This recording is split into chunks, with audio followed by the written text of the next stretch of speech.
قدیم زمانے میں کوہ کاف کے دامن میں بستی ایک ایسی سلطنت تھی جس کا نام تاریخ کے اوراق میں سبز زار لکھا گیا۔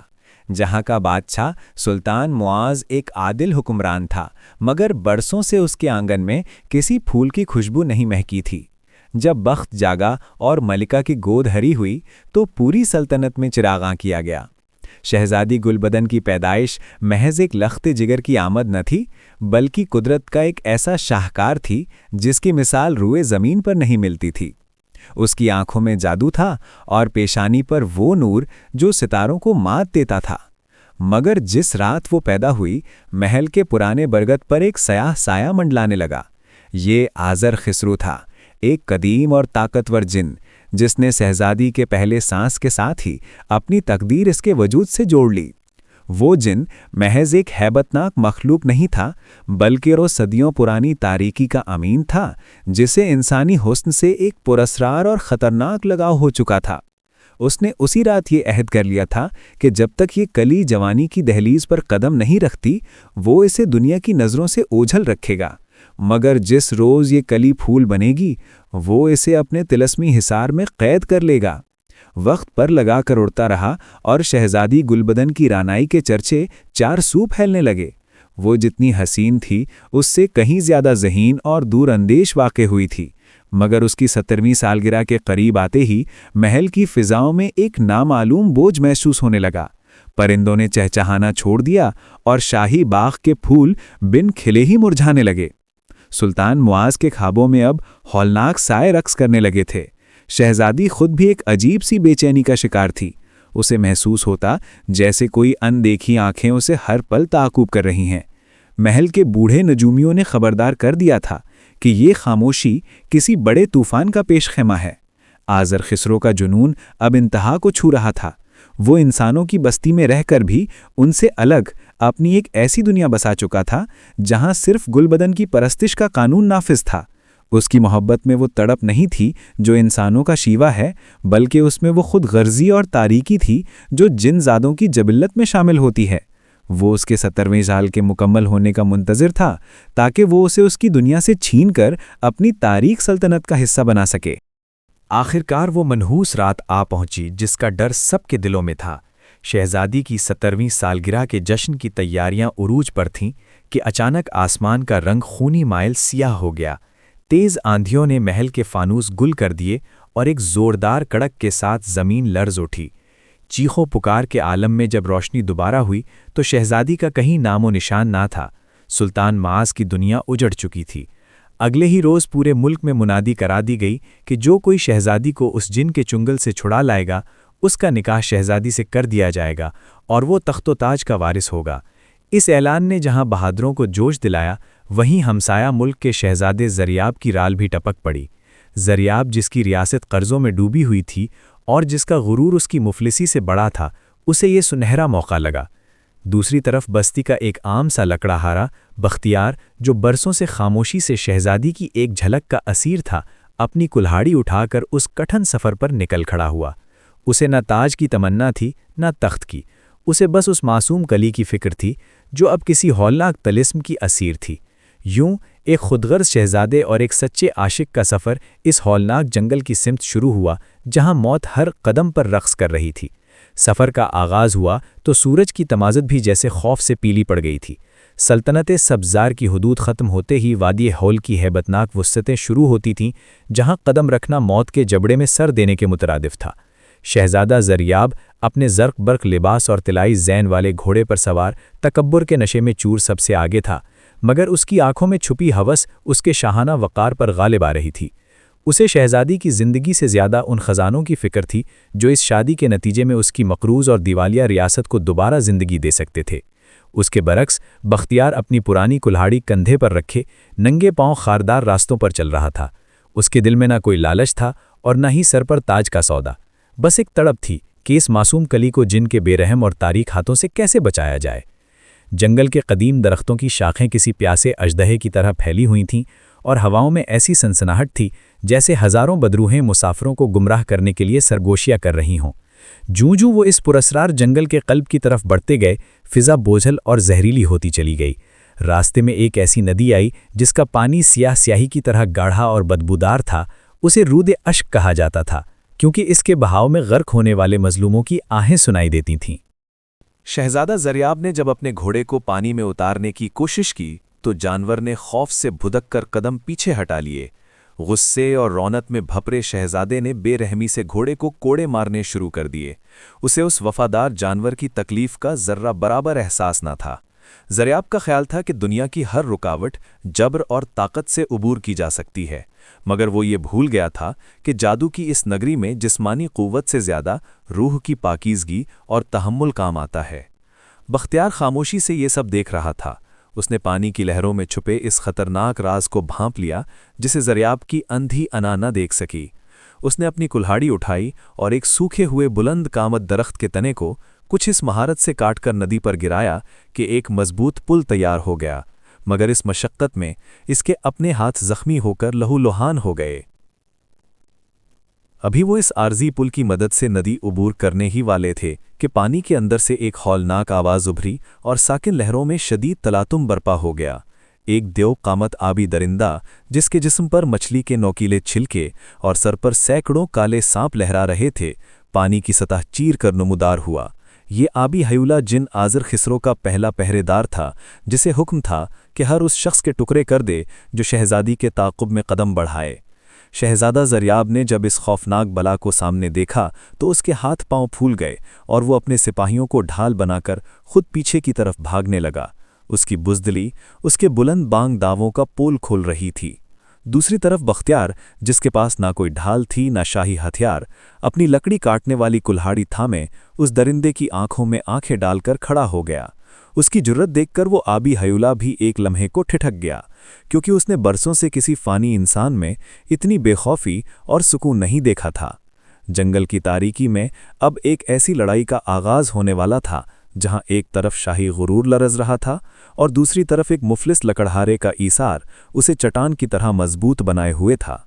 درندے کی ہیبت ناک دھاڑ نے وادی ہال کے درختوں کو لرزا کر رکھ دیا اور رود اشک کا سیاہ پانی بلبلوں کی صورت ابلنے لگا۔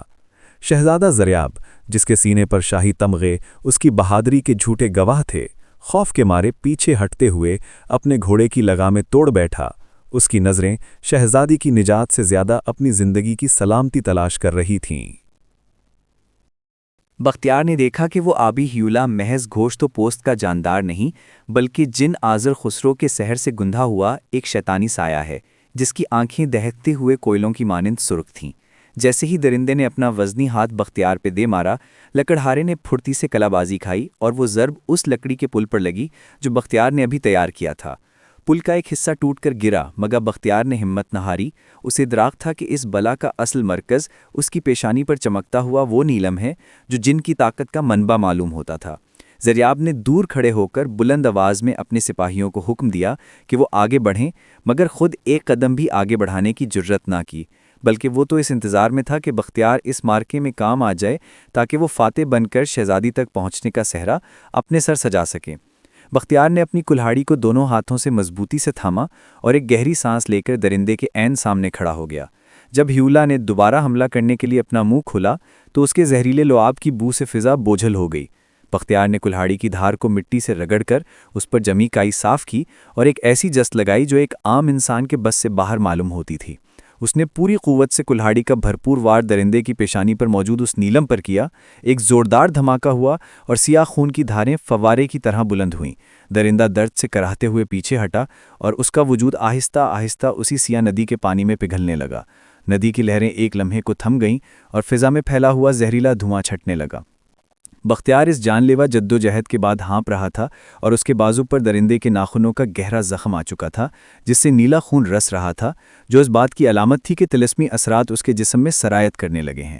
ابھی بختیار سنبھل بھی نہ پایا تھا کہ شہزادہ زریاب اپنی تلوار سونت کر فاتحانہ انداز میں آگے بڑھا اور بلند آواز میں قہقہہ لگاتے ہوئے بولا، واہ، اس حقیر لکڑہارے نے میرا کام آسان کر دیا۔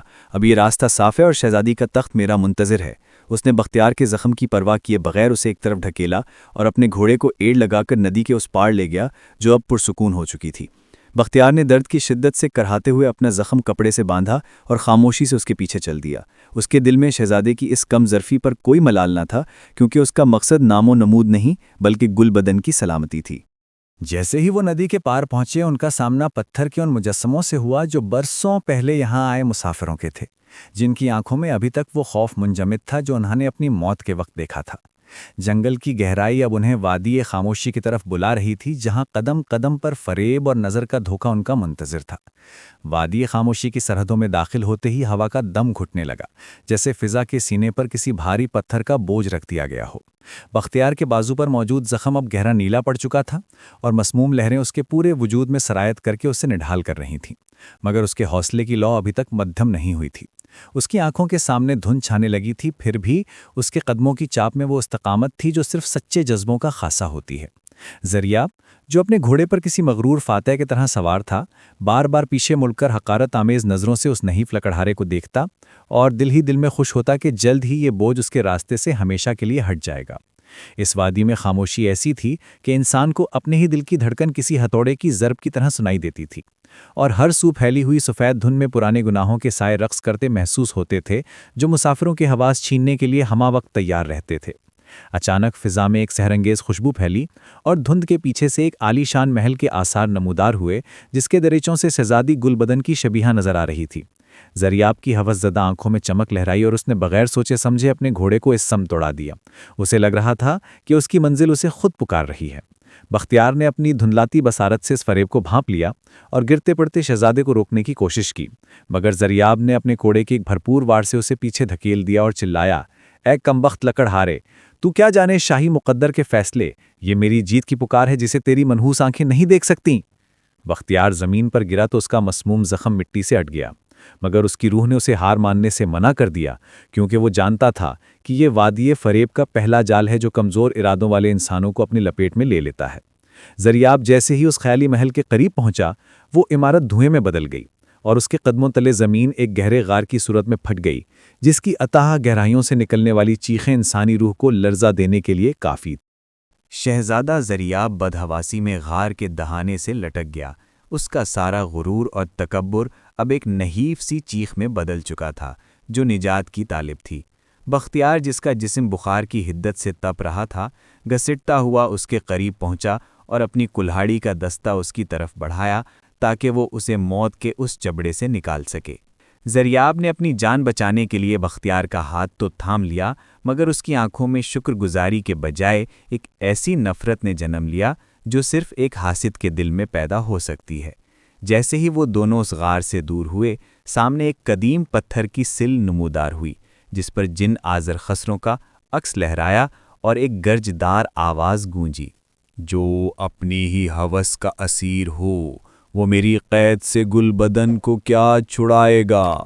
بختیار نے محسوس کیا کہ جن کی یہ آواز محض ایک انتباہ نہیں بلکہ اس کے ارادوں کی آزمائش تھی، اور اسی لمحے اسے احساس ہوا کہ شہزادی گل بدن تک پہنچنے کے لیے انہیں صرف درندوں سے نہیں بلکہ اپنے اندر کے خوف اور زریاب کی بڑھتی ہوئی مکاری سے بھی لڑنا ہوگا۔ بختیار کے اعصاب اب جواب دے رہے تھے۔ زہر کی لہریں اس کے خون میں کسی سیاہ ناگن کی طرح سرایت کر چکی تھیں۔ اس کا چہرہ زرد پڑ گیا تھا اور ہر سانس ایک بھاری بوجھ بن کر سینے میں اٹک رہی تھی۔ وادی خاموشی کی ہولناک خاموشی اب اس کے کانوں میں چیخوں کی صورت گونجنے لگی تھی، جہاں درختوں کی جڑیں زمین سے باہر نکل کر کسی بوڑھے کے ہاتھوں کی طرح اسے جکڑنے کی کوشش کر رہی تھیں۔ ہر قدم اٹھانا ایک اذیت ناک مارکا تھا، مگر اس کے تخیل میں شہزادی گل بدن کا وہ معصوم چہرہ ایک چراغ کی مانند روشن تھا جو اسے اندھیروں میں بھٹکنے سے روک رہا تھا۔ اسے محسوس ہو رہا تھا کہ جن آزر خسروں کا جادو نہ صرف اس کے جسم بلکہ اس کی روح کو بھی مٹھی میں لے رہا ہے، مگر اس کی کلہاڑی کی لکڑی کا لمس اسے زمین سے جوڑے ہوئے تھا، جیسے وہ اس کی ہمت کا آخری سہارا ہو۔ جنگل کے پرندے اب اس کے سر پر منڈلا رہے تھے، جیسے وہ کسی مردار کے گرنے کا انتظار کر رہے ہوں، مگر بختیار کے قدموں میں ابھی وہ استقامت باقی تھی جو صرف سچے جذبوں کا نصیب ہوتی ہے۔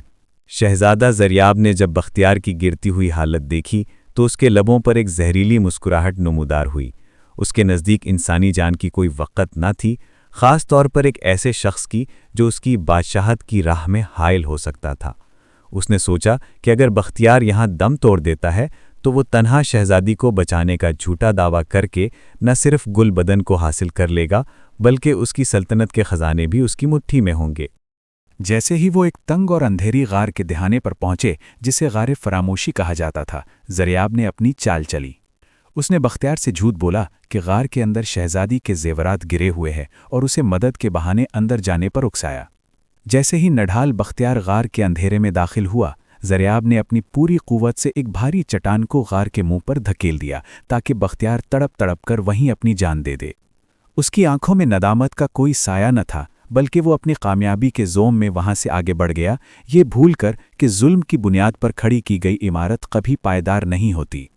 غار کے اندر گھپ اندھیرا تھا اور ہوا میں موت کی بو رچی ہوئی تھی۔ بختیار نے جب چٹان کے گرنے کی آواز سنی تو اسے زریاب کی غداری کا احساس ہوا، مگر اس کے پاس شکوہ کرنے کا وقت نہیں تھا۔ غار کی دیواروں پر عجیب و غریب تلسمی نقش و نگار ابھرنے لگے جو نیلی روشنی خارج کر رہے تھے۔ یہ روشنی بختیار کے زخموں کے درد میں اضافہ کر رہی تھی، مگر اسی تاریکی کے ایک کونے میں اسے ایک پرانی اور زنگالود تلوار نظر آئی جو ایک انسانی ڈھانچے کے ہاتھ میں دبی ہوئی تھی۔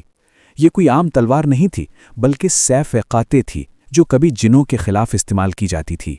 بختیار کو محسوس ہوا کہ شاید قدرت نے اسے اس مصیبت میں کسی بڑے مقصد کے لیے دھکیلا ہے۔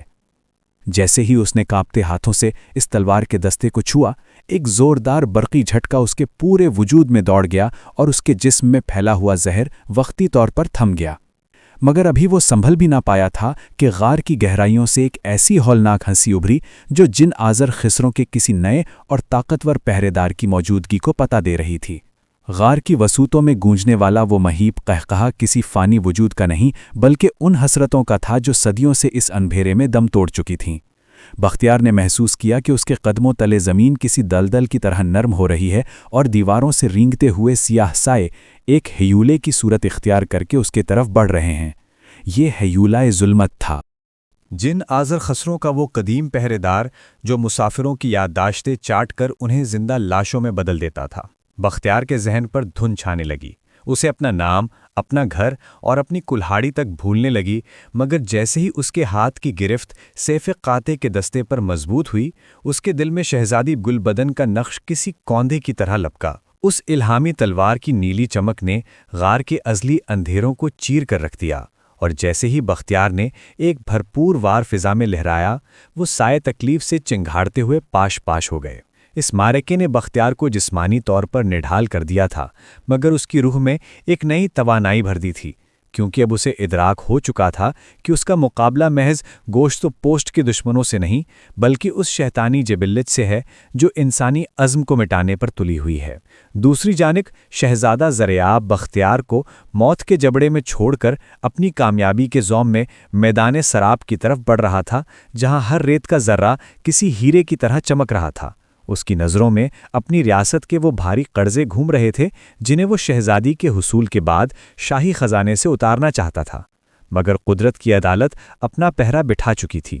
اچانک زمین سے ایک پراسرار چشمہ ابھلنے لگا جس کا پانی چاندی کی طرح شفاف تھا، مگر جیسے ہی زریاب نے اپنی پیاس بجھانے کے لیے ہاتھ آگے بڑھائے، اسے پانی کے عکس میں اپنی صورت کے بجائے ایک بوسیدہ ڈھانچہ نظر آیا، جس کے گلے میں اس کی ریاست کے فاقہ کش عوام کی آہیں توق بن کر لٹک رہی تھیں۔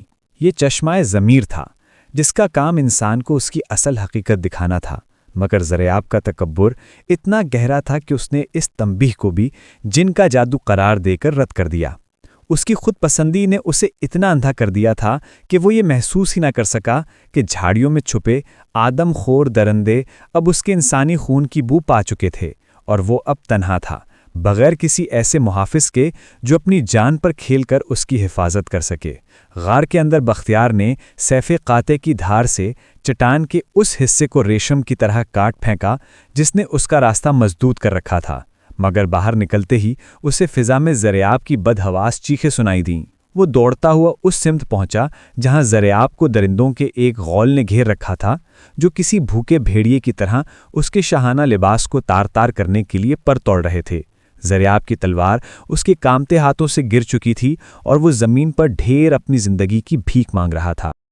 بختیار نے ایک لمحے کے لیے سوچا کہ یہ اس کی غداری کا بہترین صلہ ہے، مگر اس کا ظرف اسے ایک بے بس انسان کو موت کے منہ میں چھوڑنے کی اجازت نہیں دیتا تھا۔ اس نے سیف قاطعہ بلند کی، جس کی ہیبت ناک چمک دیکھ کر وہ درندے خوف سے پیچھے ہٹنے لگے، کیونکہ وہ جانتے تھے کہ یہ ہتھیار ان کی شیطانی دنیا کے لیے سم قاتل ہے۔ بختیار نے زریاب کو سہارا دے کر اٹھایا، مگر زریاب کی آنکھوں میں اب بھی شکر گزاری کے بجائے ایک ایسی عیاری چھپی کی جو اس بات کی غماز تھی کہ وہ اپنی ذلت کا بدلہ لینے کے لیے کسی نئے وار کی تلاش میں ہے۔ اب ان کے سامنے جنگل جنون کی وہ سرحد تھی جہاں سے آگے واپسی کا کوئی راستہ نہ تھا، اور جہاں آذر خسروں کا اصل طلسم شروع ہوتا تھا۔ جنگل جنون کی سرحد عبور کرتے ہی وقت اور سمت کا ادراک مٹ گیا، جہاں درختوں کی شاخیں محض لکڑی کے ٹکڑے نہیں بلکہ انسانی اعصاب کی طرح الجھی ہوئی اور حساس تھیں۔ اس جنگل کی فضا میں ایک ایسی بو رچی تھی جو انسان کے ماضی کے پچھتاووں اور مستقبل کے اندیشوں کو مجسم کر کے سامنے کھڑا کر دیتی تھی۔ ہر پتے کے پیچھے ایک آنکھ چھانکتی محسوس ہوتی، اور ہوا کی سرگوشیاں کسی پرانے دشمن کی ہنسی کی طرح سماعتوں سے ٹکراتی تھیں۔ یہ آذر خسروں کا وہ حصار تھا جہاں عقل خاموش ہو جاتی اور صرف وہی جذبہ باقی بچتا جو انسان کی جبلت میں سب سے گہرا ہو۔ یہاں کی خاک اتنی تپتی تھی کہ پاؤں چھالوں سے بھر جاتے، مگر جیسے ہی مسافر پیچھے مڑ کر دیکھتا، اسے اپنا ہی سایہ ایک خنجر لیے اپنے تعاقب میں نظر آتا۔ فضا میں لٹکتی ہوئی دھند اب آہستہ آہستہ زہریلے خوابوں کی صورت اختیار کر رہی تھی، جس میں حقیقت اور سراب کا فرق مٹ چکا تھا۔ شہزادہ زریاب، جس کا ذہن پہلے ہی اپنی ریاست کے گرتے ہوئے وقار اور شاہی قرضوں کے بوجھ تلے دبا ہوا تھا، اس ہذیانی کیفیت کا پہلا شکار بنا۔ اسے درختوں کے تنے اپنی سلطنت کے ان ساہوکاروں کی طرح نظر آنے لگے جو اس کا گریبان پکڑنے کے لیے ہاتھ بڑھا رہے تھے۔ اس کے کانوں میں اپنے باپ کی جھڑکیاں اور ریا کی بددعائیں ایک شور محشر کی طرح گونجنے لگیں، جس نے اسے پاگلپن کی حد تک پہنچا دیا۔ اپنی ذلت کو چھپانے کے لیے اس نے ایک بار پھر بختیار کو نشانہ بنایا۔ اسے لگا کہ یہ لکڑہارا ہی اس کی تمام ناکامیوں کا منحوس گواہ ہے۔ زریاب نے دیوانگی کے عالم میں اپنی ٹوٹی ہوئی تلوار لہرائی اور بختیار پر چلایا، تم نے مجھے اس جہنم میں دھکیلا ہے، تم چاہتے ہو کہ میں یہاں مر جاؤں اور تم شہزادی کے ساتھ تخت پر بیٹھو۔ اس کے چہرے پر پھیلی ہوئی وحشت اس بات کا ثبوت تھی کہ اس کا ضمیر اب مکمل طور پر تاریکی کے سپرد ہو چکا ہے، اور وہ کسی بھی لمحے بختیار کی پیٹھ میں چھرا گھوم سکتا تھا۔ بختیار نے زریاب کی اس ہذیانی کیفیت کو دیکھ کر صدمے اور دکھ کا اظہار کیا، مگر اس کی توجہ کا مرکز ابھی بھی وہ بلند و بالا سیاہ مینار تھا جو جنگل کے بیچوں بیچ سر اٹھائے کھڑا تھا، جہاں شہزادی غلبدن قید تھی۔ سیف قاطع کے دستے سے نکلنے والی ٹھنڈک نے بختیار کے اعصاب کو منجمد ہونے سے بچائے رکھا، اور اس کے دل میں موجود شہزادی کی بےلوث محبت نے اسے ان تمام نفسیاتی حملوں سے محفوظ رکھا جو زریاب کو ڈھیر کر چکے تھے۔ بختیار نے زریاب کا ہاتھ مضبوطی سے پکڑ لیا تاکہ وہ اسے اس سراب سے باہر نکال سکے، حالانکہ اسے معلوم تھا کہ یہ شہزادہ اس کے لیے کسی زہریلے ناگ سے کم نہیں۔ جیسے ہی وہ جنگل کے آخری سرے پر پہنچے، ان کے سامنے ایک عظیم الشان آہنی دروازہ نمودار ہوا، جس پر انسانی ہڈیوں سے بنے ہوئے کفل لٹک رہے تھے۔ یہ آذر خسرو کے قلعے شب کا پہلا پھاٹک تھا، جسے کھولنے کے لیے جسمانی طاقت نہیں بلکہ کسی ایسی قربانی کی ضرورت تھی جو مٹی کے انسانوں کے لیے ناممکن سمجھی جاتی تھی۔ آہنی دروازے کے سامنے کھڑے ہو کر ایسا محسوس ہوتا تھا جیسے وقت منجمد ہو گیا ہو۔ ہڈیوں سے بنے وہ کفل محض ہڈیاں نہیں تھیں بلکہ ان بدنصیب بہادروں کی باقیات تھیں جنہوں نے اس تاریک جنون کی بھٹی میں اپنی جانیں جھونک دی تھیں۔ دروازے کی سرد مہر سطح سے ایک ایسی برفانی ٹھنڈک نکل رہی تھی جو انسانی ہڈیوں کے گودے تک کو چیرتی ہوئی گزر جاتی اور روح کو لرزا کر رکھ دیتی۔ بختیار نے سیف قاطع کو زمین پر ٹکا کر ایک گہرا اور تھکا ہوا سانس لیا۔ اس کے زخم سے اب بھی نیلا مسموم لہو رس رہا تھا، مگر اس کی آنکھوں میں شہزادی کی رہائی کا عزم کسی مقدس چراغ کی مانند روشن تھا۔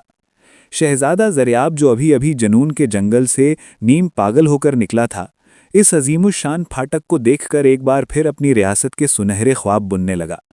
اس کے لیے یہ ہڈیاں اور یہ طلسم محض ایک حقیر رکاوٹ تھے۔ اسے اس کرب اور تقدس کا ذرہ برابر احساس ہی نہیں تھا جو اس مقام کی فضاؤں میں صدیوں سے رچا ہوا تھا۔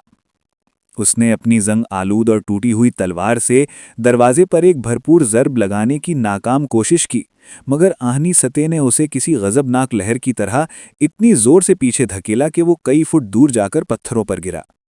اچانک فضا میں ایک بھاری قرخت اور گونجدار آواز ابھری، جیسے دو عظیم پہاڑ آپس میں ٹکرا رہے ہوں۔ یہ باب علم ہے، یہاں انسانی لوہا کام آتا ہے، نہ شاہی روب و جلال۔ اس کا تالا صرف وہی ہاتھ کھول سکتا ہے جو اپنی روح کا ایک قیمتی حصہ یہاں قربان کرنے کا حوصلہ رکھتا ہو۔ زریاب نے جب یہ ہولناک شرط سنی تو اس کے زرد چہرے پر موت جیسی زردی چھا گئی۔ وہ کسی دوسرے کے لیے اپنی جان تو کیا، اپنی ایک انگلی تک کٹوانے کا حوصلہ نہیں رکھتا تھا۔ اس نے فوراً ایک لومڑی جیسی مکاری سے بختیار کی طرف دیکھا اور لجاجت بھرے مگر مکرانہ لہجے میں بولا، اے بختیار، تو ایک ادنا لکڑہارا ہے، تیری سکیر زندگی کی کیا قیمت؟ اگر تو اپنا تھوڑا سا خون اس دروازے کی نظر کر دے تو ہم اندر داخل ہو سکتے ہیں، اور میں خدا کی قسم کھا کر وعدہ کرتا ہوں کہ شہزادی کی نجات کے بعد تجھے اتنا سونا دوں گا کہ تیری نسلیں بھی شاہی ٹھاٹ سے جئیں گی۔ زریاب کی اس انتہا درجے کی خود غرضی نے بختیار کے زخمی دل کو مزید بوجھل کر دیا۔ اسے سونے کی کوئی تمنا نہیں تھی، اسے تو صرف اس بات کا صدمہ تھا کہ ایک انسان دوسرے انسان کی زندگی کا سودا اتنی بے دردی سے کیسے کر سکتا ہے۔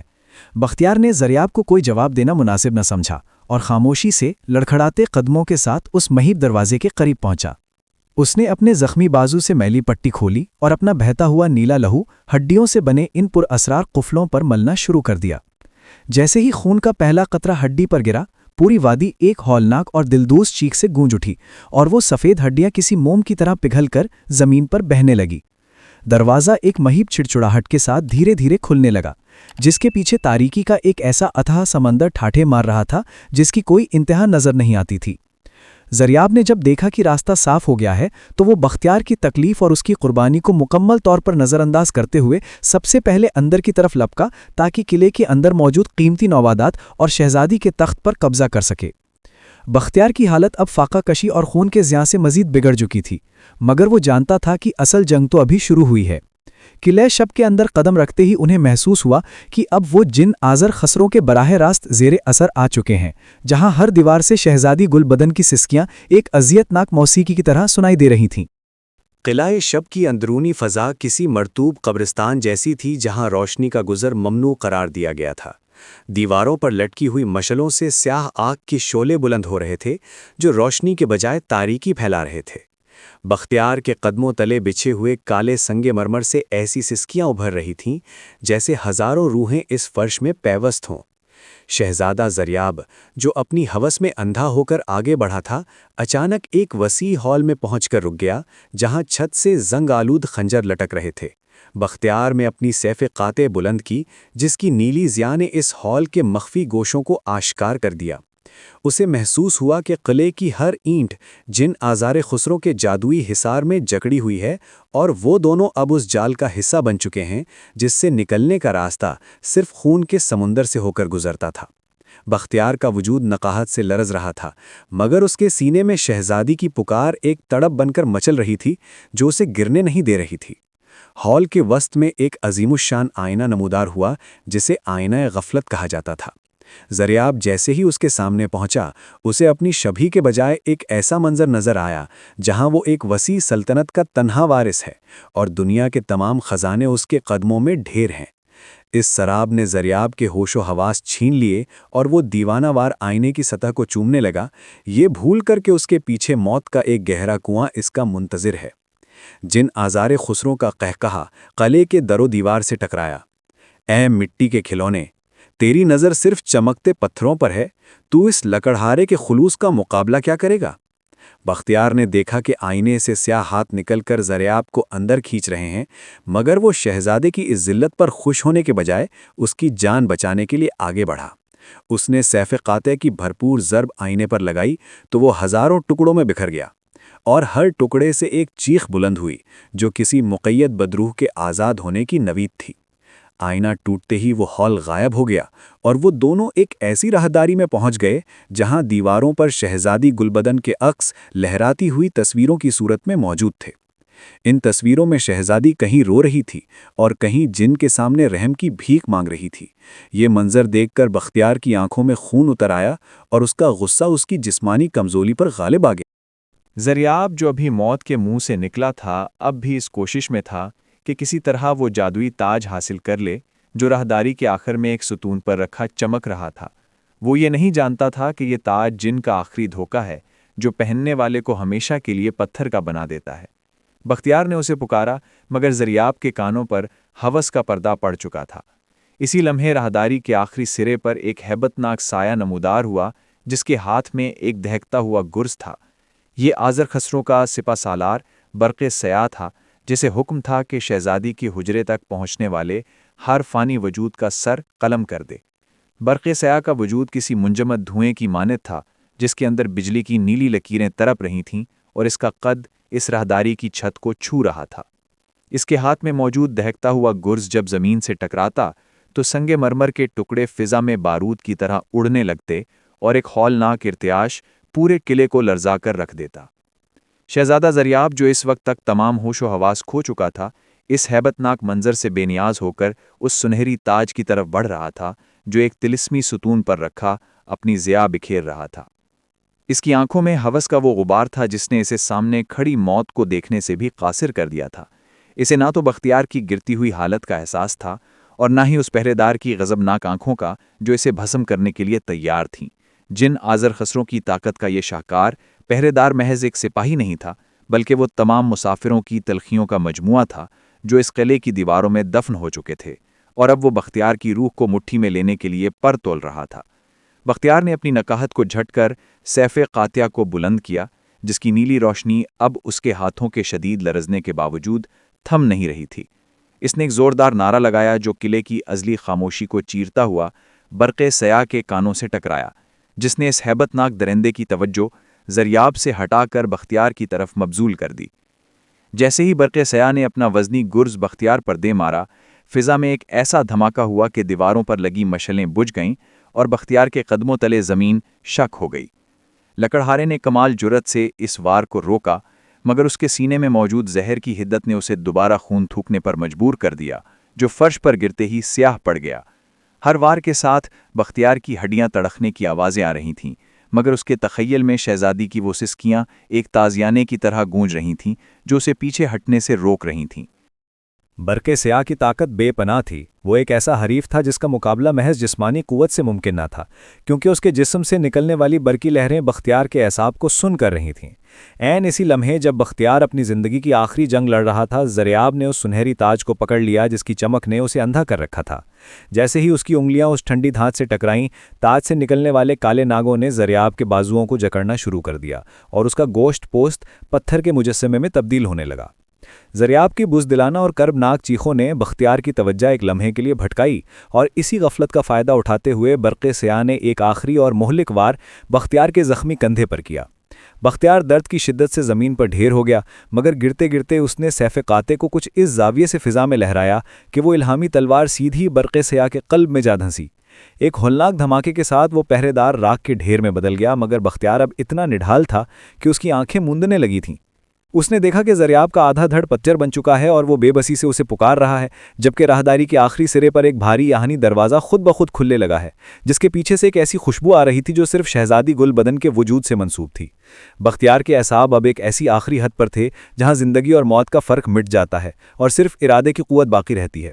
اس کے سینے سے اٹھنے والی ہر سانس ایک زہریلے خنجر کی طرح پسلیوں کو چیر رہی تھی، اور زخموں سے رستا ہوا نیلا خون اب زمین پر گر کر سیاہ پڑنے لگا تھا، جو اس بات کی علامت تھی کہ زہر نے اس کے وجود کے ریشے ریشے کو اپنی لپیٹ میں لے لیا ہے۔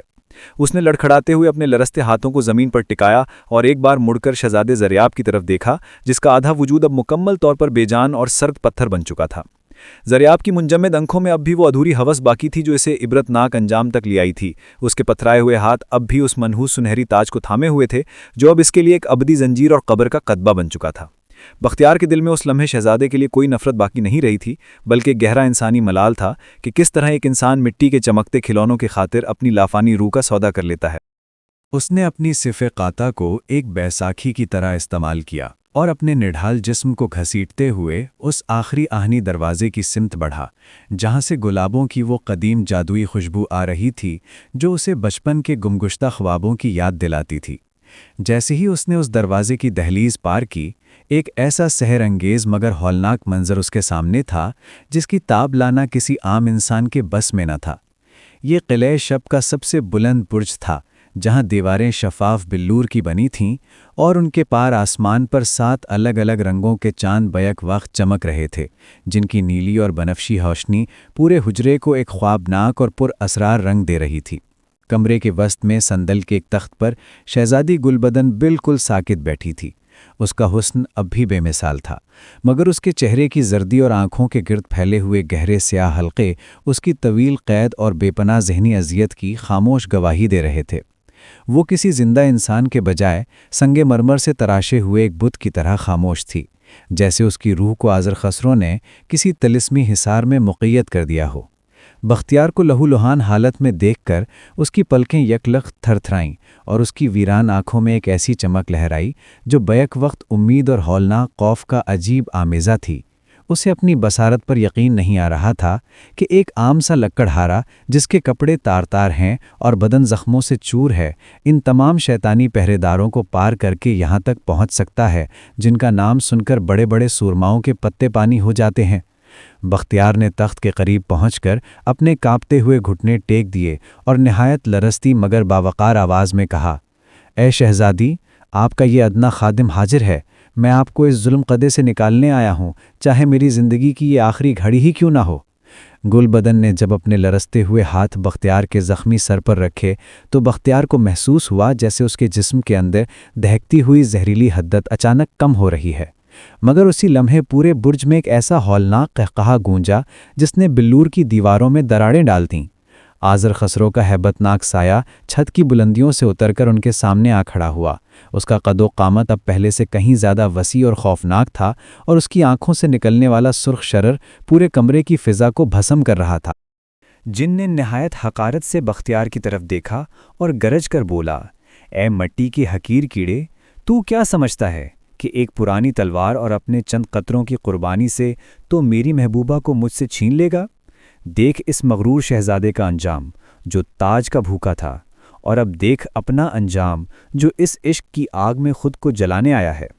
بختیار نے شدت سے محسوس کیا کہ جن کی طاقت اس حجرے میں بے پناہ ہے، اور شہزادی کی زندگی اب بھی ایک بہت باریک جادوئی دھاگے سے لٹکی ہوئی ہے، کیونکہ آذر خسرو میں اپنی جان کسی ایسی پوشیدہ جگہ چھپا رکھی تھی جس کا علم صرف خود شہزادی کو ہو سکتا تھا۔ آذر خسرو کا ہیولہ پورے حجرے میں کسی سیاہ طوفان کی طرح پھیل گیا۔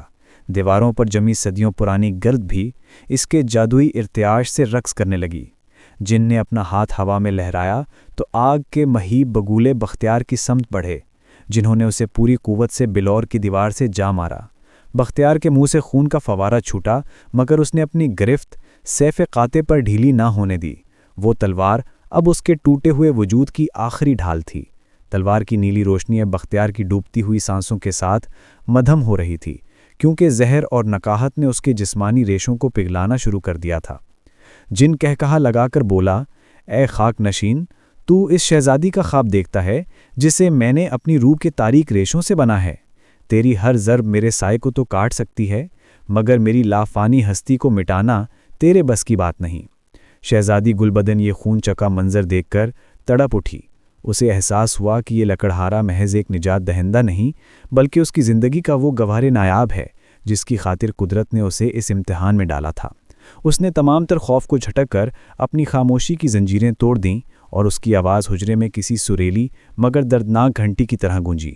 بختیار، اسے جسم پر مت مارو، اس کی جان اس سائے میں نہیں بلکہ اس طلسمی چراغ میں ہے جو اس برج کے عین نیچے چھپی ہوئی اندھیری سرنگ میں جل رہا ہے۔ شہزادی کے ان الفاظ نے آذر خسرو کے جنون کو ایک ہولناک آگ میں بدل دیا۔ اس کی آنکھیں دہکتے ہوئے کوئلوں کی طرح سرخ ہو گئیں، اور اس نے غضبناک ہو کر اپنا رخ گل بدن کی طرف کر لیا۔ تو نے غداری کی؟ تو نے اس فانی انسان کو میرا وہ راز بتایا جس کی حفاظت کی خاطر میں نے زمان و مکان کی وسعتیں مٹائی تھیں؟ جن نے اپنے نوکیلے سیاہ ناخن شہزادی کی گردن کے قریب کیے۔ اس کا ارادہ اب اسے اپنی محبت بنانے کے بجائے اس کی روح کو فنا کر دینا تھا تاکہ وہ کسی اور کی نہ ہو سکے۔ حجرے کی فضا اب ایک ایسی زہریلی دھن سے بھر چکی تھی جس میں سانس لینا کسی خنجر کو نگلنے کے مترادف تھا۔ بختیار نے دیکھا کہ شہزادی کی زندگی اس آخری موڑ پر ہے جہاں سے واپسی ناممکن ہے۔ اس نے اپنی تمام تر روحانی اور جسمانی توانائی کو ایک آخری نقطے پر جمع کیا اور سیف قاطع کو جن کے سینے میں پیوست کرنے کی ایک جنونی کوشش کی تاکہ اس کی توجہ شہزادی سے ہٹ سکے۔ جن نے نہایت حقارت سے بختیار کو اپنے بازو کے ایک جھٹکے سے پیچھے دھکیلا اور ایک ایسا سیاہ جادوئی وار کیا جو براہ راست شہزادی کے نازک قلب کو نشانہ بنا رہا تھا۔ اس لمحے بختیار کے پاس سوچنے یا منصوبہ بندی کا وقت نہیں تھا۔ اس نے ایک ایسی ناقابل یقین جست لگائی جو اس کے اتھموئے وجود کے لیے معجزہ تھی، اور وہ مہلک وار اپنے سینے پر روک لیا۔ بختیار کے سینے سے خون کا ایک گرم دھارا نکلا جو شہزادی کے سفید شاہی لباس پر سرخ گلابوں کی طرح بکھر گیا۔ وہ کراہتے ہوئے فرش پر گرا، مگر اس کی آنکھوں میں اب بھی ایک عجیب سا فاتحانہ سکون تھا، کیونکہ اس نے گل بدن کے وجود پر آنچ آنے سے بچا لیا تھا۔ شہزادی کی دلدوز چیخوں نے قلعہ شب کی بنیادوں کو ہلا کر رکھ دیا۔ اس نے بختیار کے زخمی سر کو اپنی گود میں لیا اور اس کے آنسو لکڑہارے کے چہرے پر گرنے لگے۔ آذر خسرو یہ منظر دیکھ کر پاگل ہو گیا کہ جس شہزادی کو اس نے اپنی بساط بھر پالا تھا، وہ ایک حقیر لکڑہارے کے لیے اس طرح بین کر رہی ہے جیسے اس کی اپنی جان نکل رہی ہو۔ جن نے دوبارہ حملہ کرنے کے لیے اپنا ہاتھ بلند کیا، مگر بختیار نے نہایت لرزتے ہاتھوں سے شہزادی کا ہاتھ تھاما اور ایک نحیف سی سرگوشی کی۔ شہزادی، ہمت نہ ہاریں، مجھے اس چراغ تک پہنچنے کا راستہ بتائیں، میں ابھی سانس لے رہا ہوں۔ گلبدن نے ہچکیاں لیتے ہوئے بتایا کہ اس تخت کے بالکل نیچے ایک خفیہ راستہ ہے جو زمین کی اتھاہ گہرائیوں میں جاتا ہے، جہاں آذر خسرو کا جادوئی چراغ ایک انسانی دل کی طرح مسلسل دھڑک رہا ہے۔ بختیار نے سیف قاطع کو ایک بیساکھی کی طرح استعمال کیا اور ایک بار پھر کھڑا ہونے کی کوشش کی، حالانکہ اس کا جسم اب لہو لہان تھا، مگر اس کی روح میں اب وہ آگ بھڑک رہی تھی جو جن کے تمام طلسم کو راکھ کرنے کی طاقت رکھتی تھی۔ آذر خسرو کے غیظ و غضب نے حجرے بلور کی بنیادیں ہلا کر رکھتی تھیں، مگر بختیار کے قدموں میں وہ استقامت تھی جو صرف فنا ہونے کے قریب پہنچ کر ہی میسر آتی ہے۔ اس نے شہزادی کے آنسوؤں کی نمی اپنے چہرے پر محسوس کی تو اسے لگا کہ اس کے لہو کا ہر قطرہ ایک نئی زندگی پا گیا ہے۔ تخت صندل کے عین نیچے موجود وہ خفیہ دریچہ ایک مہیب چڑچڑاہٹ کے ساتھ کھلا، جس سے نکلنے والی غلیظ اور کالی ہوا نے حجرے کی جادوئی روشنی کو بھی دھندلا دیا۔ بختیار نے اپنی سیف قاطع کو مضبوطی سے تھاما اور اس تاریک غار میں قدم رکھ دیا جہاں سیڑھیاں زمین کے پاتال کی طرف جا رہی تھیں۔ جن نے چیخ کر اسے روکنے کی کوشش کی اور کالے دھوئیں کے ہاتھ اسے پیچھے کھینچنے لگے، مگر بختیار کی فداکاری نے اس کے گرد ایک ایسا نورانی حالہ بنا دیا تھا جسے جن کا ناپاک جادو چھونے سے بھی قاصر تھا۔ سیڑھیوں کے ہر قدم پر اسے محسوس ہوتا جیسے وہ کسی دیو قامت درندے کے حلق میں اتر رہا ہو، جہاں دیواریں زندہ گوشت کی طرح دھڑک رہی تھیں اور ہوا میں سسکتی ہوئی بدروحوں کا شور اس کے حواس چھیننے کے لیے کافی تھا۔ مگر اس کی روح کا قبلہ صرف شہزادی کی نجات تھی۔ سرنگ کی گہرائی میں اترتے ہی بختیار کا سامنا اپنی ہی زندگی کے ان سایوں سے ہوا جو اسے پیچھے مڑنے پر اکسا رہے تھے۔ اسے اپنی بوڑھی ماں کی پکار سنائی دی، اسے اپنا وہ سادہ سا گھر اور جنگل کی ہریالی یاد آئی جہاں وہ سکون سے لکڑیاں کاٹا کرتا تھا، مگر شہزادی گل بدن کی وہ التجا بھری نظریں اس کے سامنے ایک ڈھال بن کر کھڑی ہو گئیں۔ جوں وہ نیچے بڑھتا گیا، جن آذر خسرو کا وجود باہر حجرے میں کمزور ہونے لگا، کیونکہ بختیار اب اس کی جان کے قریب پہنچ رہا تھا۔ سرنگ کے آخری سرے پر ایک وسیع کمرہ تھا جہاں فرش پر انسانی کھوپڑیوں کا ڈھیر لگا تھا اور عین وسط میں ایک ستون پر وہ چراغ ظلمت جل رہا تھا جس کی لو بنفشی اور سیاہ رنگوں کا امتزاج تھی۔ اس چراغ کے اندر سے ایک ایسی آواز آ رہی تھی جیسے کوئی انسانی دن باقاعدگی سے دھڑک رہا ہو، اور ہر دھڑکن کے ساتھ سرنگ کی دیواریں لرز اٹھتی تھیں۔ بختیار نے محسوس کیا کہ اس کے زخموں کا زہر اب اس کے قلب تک پہنچ چکا ہے، اس کی بصارت دھندلا رہی تھی اور ہاتھ جواب دے رہے تھے، مگر اسے ادراک تھا کہ یہی وہ فیصلہ کن لمحہ ہے جہاں اسے اپنی ہستی مٹا کر ایک عالم کو نجات دلانی ہے۔ چراغ کی ہیبت ناک لو نے بختیار کے زرد چہرے کو ایک وحشیانہ رنگ دے دیا تھا، اور اسی لمحے آذر خسرو کا ایک سایہ وار عکس سرنگ میں نمودار ہوا تاکہ اپنی زندگی کا آخری دفاع کر سکے۔ جن کی یہ صورت اتنی بھیانک تھی کہ کوئی عام انسان اسے دیکھ کر ہی زہرہ آب ہو جائے، مگر بختیار نے اپنی سیف قاطع بلند کی اور اپنی بچی کھچی تمام تر جسمانی اور روحانی سانسوں کو ایک آخری ضرب میں سمو دیا۔ اس نے محسوس کیا کہ یہ تلوار محض دھات کا ٹکڑا نہیں بلکہ اس کے اپنے جوہر انسانی کی عکاسی ہے۔ جیسے ہی اس نے پوری قوت سے اس دھڑکتے ہوئے چراغ پر وار کیا، ایک ایسا ہولناک دھماکہ ہوا جس نے سرنگ کی دیواروں کو ریشم کی طرح چیر کر رکھ دیا۔ چراغ کے ٹوٹتے ہی جن کی روح ایک دلدوز چیخ کے ساتھ فضا میں بکھر گئی اور قلعہ شب کا طلسم پاش پاش ہونے لگا۔ باہر حجرے میں موجود آذر خسرو کا ہیبت ناک وجود راگ کی صورت اڑنے لگا اور بلور کی دیواریں ریزہ ریزہ ہو کر گرنے لگیں۔ بختیار چراغ کے ملبے پر گرا ہوا تھا، اس کا مشن مکمل ہو چکا تھا، مگر اس کی آنکھیں اب آخری بار شہزادی کی دید کے لیے ترس رہی تھیں، جبکہ پورا قلعہ کسی مہیب زلزلے کی زد میں آ کر زمین بوس ہو رہا تھا۔ قلعے کی دیواریں کسی بوسیدہ کاغذ کی طرح پھٹ رہی تھیں اور صدیوں پرانا جادو ریت بن کر ہواؤں میں بکھر رہا تھا۔ شہزادی گل بدن، جو اب آذر خسرو کے طلسمی حصار سے آزاد ہو چکی تھی، حجرہ بلور کے گرتے ہوئے ستونوں کے درمیان دیوانہ وار اس خفیہ راستے کی طرف بڑھی جہاں بختیار اندھیری سرنگوں میں اترا تھا۔ اسے اپنی جان کی پرواہ نہ تھی، اسے تو بس اس لکڑہارے کی فکر تھی جس نے اپنی ہستی کا چراغ جلا کر اسے زندگی کی روشنی بخشی تھی۔ ہر طرف گرد و غبار کا طوفان تھا اور زمین کے اندر سے ابھرتی ہوئی مہیب آوازیں، ایسا لگ رہا تھا جیسے کوئی قدیم دیو دم توڑ رہا ہو۔ گلبدن نے جب سرنگ کے دہانے پر قدم رکھا تو اسے نیچے سے بختیار کی ڈوبتی ہوئی سانسوں کی آہٹ سنائی دی، جو اسے پکار رہی تھیں۔ فضا میں ابھی تک جن کی ہلاکت کے بعد پیدا ہونے والی زہریلی بو رچی ہوئی تھی، مگر شہزادی کے ارادوں میں وہ استقامت تھی جو ہمالیہ کی چوٹیوں کو بھی شرما دے۔ اس نے اپنے ریشمی لباس کی پرواہ کیے بغیر ان کٹھن اور تاریک سیڑھیوں پر دوڑنا شروع کر دیا جہاں موت ہر قدم پر گھات لگائے بیٹھی تھی، مگر اس کا دل صرف ایک ہی نام پکار رہا تھا: بختیار۔ سرنگ کی تہہ میں پہنچ کر شہزادی کا سامنا ایک لرزہ خیز منظر سے ہوا۔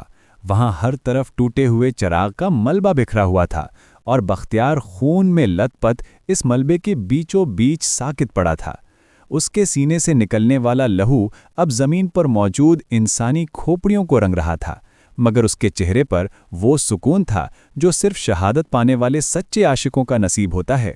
گل بدن نے تڑپ کر اس کا سر اپنی گود میں لیا اور اپنے آنسوؤں سے اس کے زخموں کو دھونے لگی۔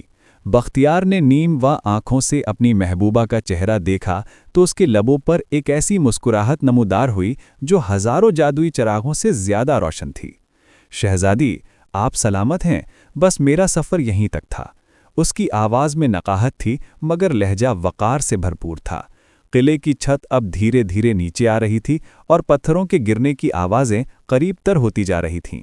گل بدن نے محسوس کیا کہ اگر وہ یہاں سے فوراً نہ نکلے تو یہ سرنگ ان کی ابدی آرام گاہ بن جائے گی۔ اس نے تمام تر ہمت جمع کی اور بختیار کے نڈھال وجود کو سہارا دے کر اٹھایا۔ اسے ادراک تھا کہ محبت کی طاقت جسمانی کمزوری پر غالب آ سکتی ہے اور وہ اسے اس موت کے جبڑے میں اکیلا چھوڑ کر ہرگز نہیں جائے گی۔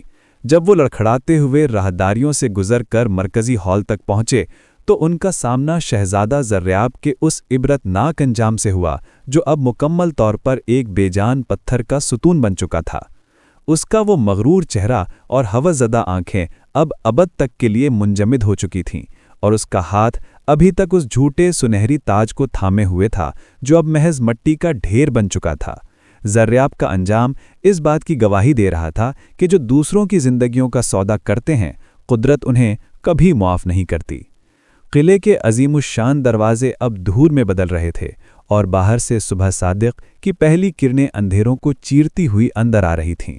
گل بدن نے بختیار کو سہارا دے کر قلعے کی دہلیز پار کی تو پیچھے ایک زوردار دھماکہ ہوا اور قلعہ شب ہمیشہ کے لیے زمین بوس ہو گیا، جیسے وہ کبھی تھا ہی نہیں۔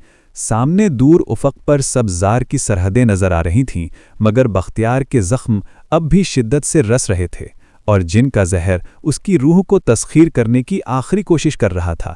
نجات کا یہ سفر ابھی ختم نہیں ہوا تھا، کیونکہ بختیار کی زندگی بچانے کے لیے اب کسی ایسے معالج کی ضرورت تھی جو طلسمی زخموں کا درما جانتا ہو۔ قلعہ شب کی راکھ فضاؤں میں رقص کر رہی تھی اور سورج کی پہلی کرنیں وادی ہال کے زہریلے درختوں سے ٹکرا کر اپنی چمک کھو رہی تھیں۔ شہزادی گل بدن بختیار کے نڈھال اور لہولہان وجود کو سہارا دیے ہوئے گھنے جنگل کے اس حصے کی طرف بڑھ رہی تھی جہاں اب درختوں کی شاخیں جن کی موت کے بعد ساکت اور بے جان ہو چکی تھیں۔ فضا میں ابھی تک جادوئی انجمات کا اثر باقی تھا اور بختیار کے جسم سے اٹھنے والی تپش اس کی ڈوبتی ہوئی سانسوں کی گواہی دے رہی تھی۔ اس کا رنگ مکمل طور پر نیلا پڑ چکا تھا اور ہونٹ سوکھ کر کانٹا ہو گئے تھے۔ آذر خسرو کا آخری زہر اس کے قلب کی دھڑکنوں کو روکنے کے لیے مسلسل وار کر رہا تھا۔ گلبدن کی آنکھوں سے گرنے والے آنسو بختیار کے زخموں پر کسی مرہم کی طرح گر رہے تھے، مگر وہ جانتی تھی کہ یہ کافی نہیں ہے۔ اس نے ہمت نہ ہاری اور اپنے ریشمی آنچل سے بختیار کے ماتھے سے پسینہ پہنچتے ہوئے اسے پکارتی رہی، تاکہ وہ اس گہلی نیند میں نہ سو جائے جہاں سے واپسی کا کوئی راستہ نہیں ہوتا۔ جیسے ہی وہ ایک پرانی اور بوسیدہ غار کے قریب پہنچے، جھاڑیوں کے پیچھے سے ایک نورانی کٹیا نمودار ہوئی جس کے گرد سفید پھولوں کی ایک ایسی خوشبو رچی تھی جو روح کو معطر کر دے۔ وہاں ایک ضعیف العمر بزرگ تشریف فرما تھے، جن کی پیشانی پر نور کا ہالہ تھا اور جن کی آنکھوں میں کائنات کے تمام اسرار سموئے ہوئے محسوس ہوتے تھے۔ یہ حکیم خضر تھے، جنہیں زمانوں سے اس پراسرار جنگل کا محافظ اور لا علاج زخموں کا مسیحا مانا جاتا تھا۔ انہوں نے بختیار کی نبض پر ہاتھ رکھا تو ان کے چہرے پر تشویش کی لہر دوڑ گئی۔ انہوں نے شہزادی کی طرف دیکھ کر نہایت گمبھیر آواز میں کہا، اے بیٹی، اس جوان نے وہ بوجھ اٹھایا ہے جسے پہاڑ بھی سہارنے سے قاصر تھے۔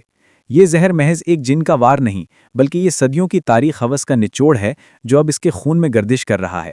اسے بچانے کے لیے مجھے ایسی جڑی بوٹیوں کی ضرورت ہوگی جو کوہ تمنا کی چوٹی پر اگتی ہیں، مگر سب سے بڑی دوا تمہارا وہ خلوص ہوگا جو اس کی روح کو زمین سے جوڑے رکھے۔ حکیم نے ایک پیالے میں مختلف جڑی بوٹیوں کا عرق کشید کیا اور اس میں اپنی تسبیح کے دانوں کو ڈبو کر بختیار کے زخموں پر چھڑکنا شروع کیا۔ جیسے ہی وہ عرق بختیار کے جسم میں سرایت کرنے لگا، لکڑہارے کا پورا وجود ایک شدید تشنج کا شکار ہو گیا اور اس کے حلق سے ایسی کربناک چیخیں نکلیں جن سے کٹیا کی دیواریں لرز اٹھیں۔ شہزادی گلبدن نے بختیار کا ہاتھ اپنے دونوں ہاتھوں میں تھام لیا۔ اسے محسوس ہو رہا تھا کہ جیسے بختیار کے جسم کا زہر اسے بھی جلا رہا ہے، مگر اس نے اپنا ہاتھ پیچھے نہیں ہٹایا۔ حکیم نے خبردار کیا کہ یہ معرکہ اب دوا اور دعا کے درمیان ہے۔ اگر بختیار نے ہمت ہاری تو جن کا سایہ اس کی جگہ لے لے گا، اور اگر شہزادی کے صبر کا بندھن ٹوٹا تو مسیحائی کا یہ عمل ادھورا رہ جائے گا۔ کمرے میں نیلی اور سفید روشنیوں کا ایک ایسا طوفان برپا ہو گیا جس نے باہر کی دنیا کو نظروں سے اوجھل کر دیا، اور گلبدن نے محسوس کیا کہ وہ اب صرف ایک شہزادی نہیں بلکہ اس لکڑہارے کی زندگی کی آخری امید بن چکی ہے جس نے اس کے لیے اپنی ہر خوشی قربان کر دی تھی۔ کٹیا کے اندر کی فضا اب دواؤں کی کڑواہٹ اور سندل کی مہک سے بوجھل ہو چکی تھی۔ حکیم خضر نے جب اپنی تسبیح کا آخری دانہ بختیار کے ماتھے پر چھوا تو لکڑہارے کے وجود سے سیاہ دھواں اٹھنے لگا جو جن آذر خسرو کی آخری ناپاک نشانی تھی۔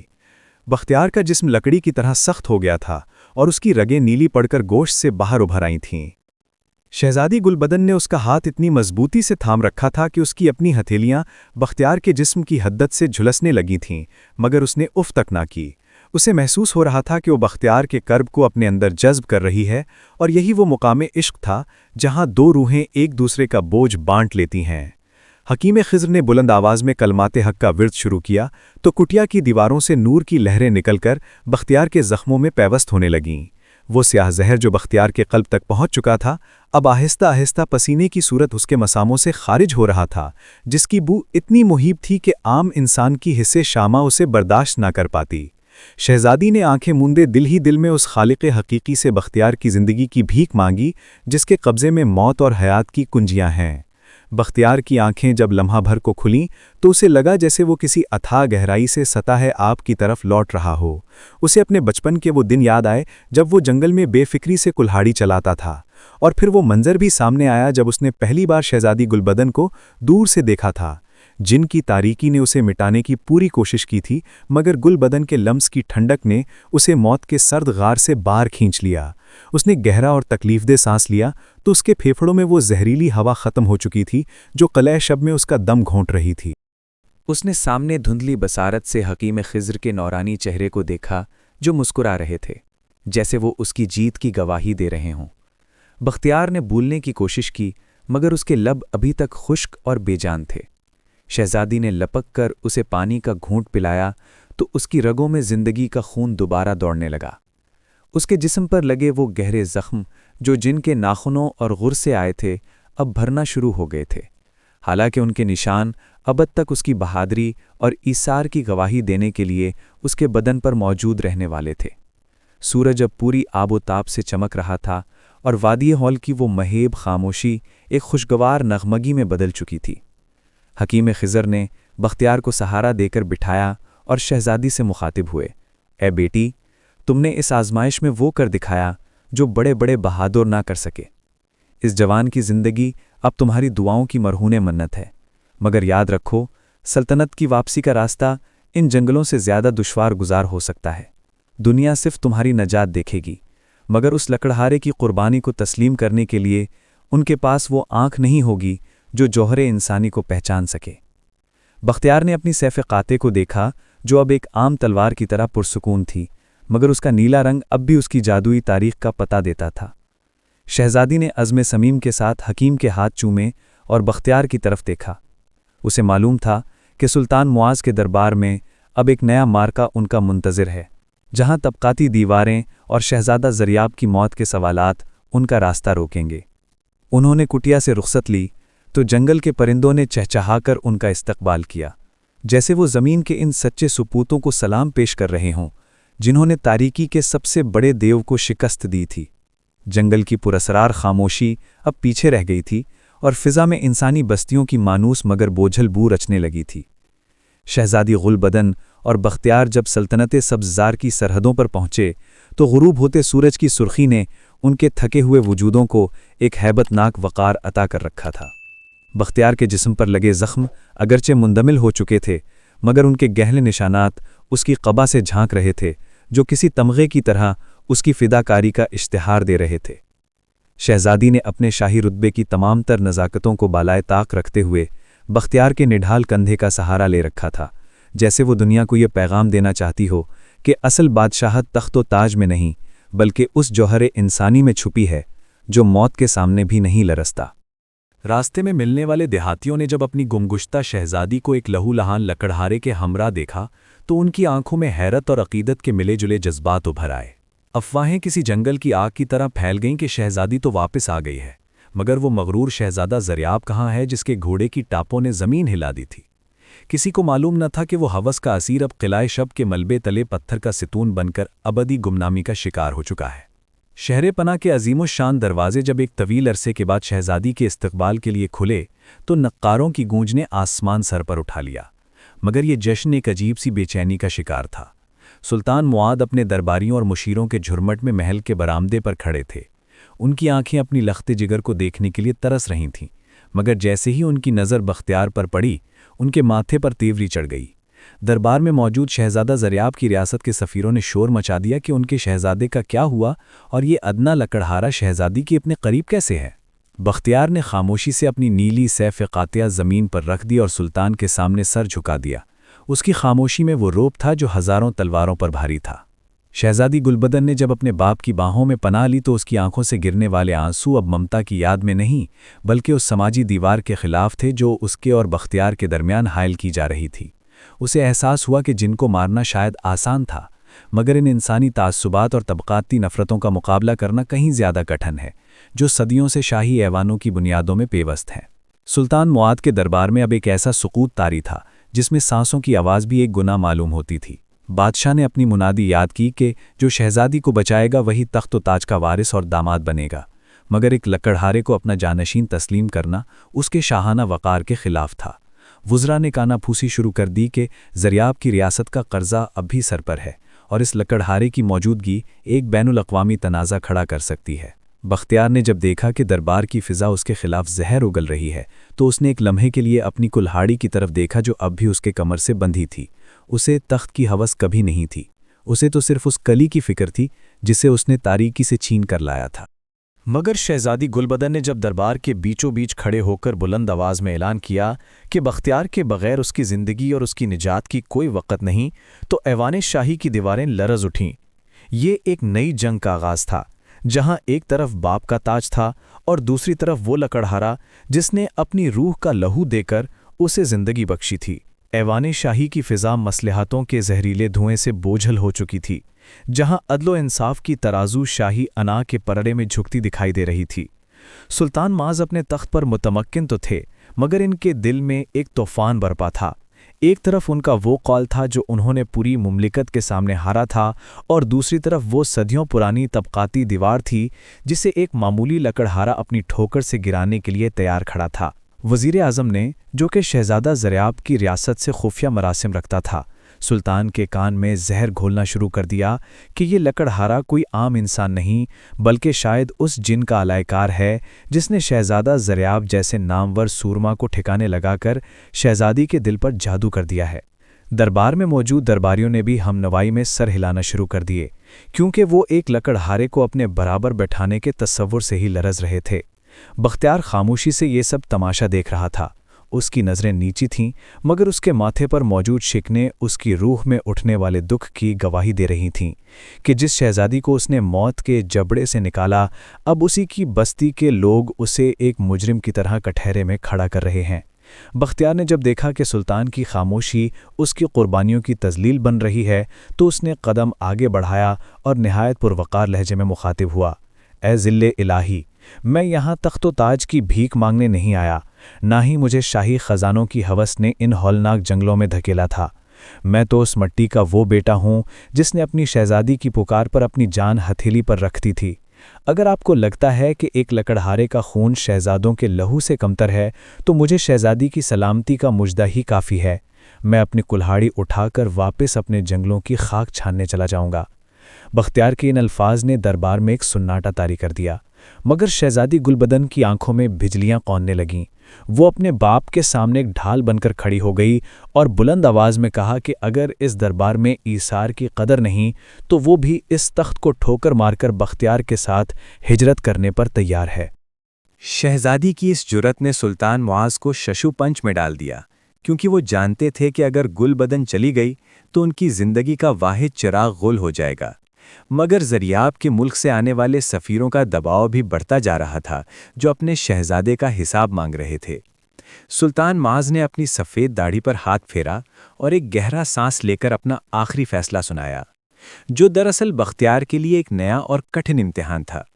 انہوں نے اعلان کیا کہ اگر بختیار واقعی شہزادی کا حقدار ہے تو اسے ثابت کرنا ہوگا کہ اس کے پاس صرف جسمانی قوت نہیں بلکہ وہ بصیرت بھی ہے جو ایک حکمران کا خاصہ ہوتی ہے۔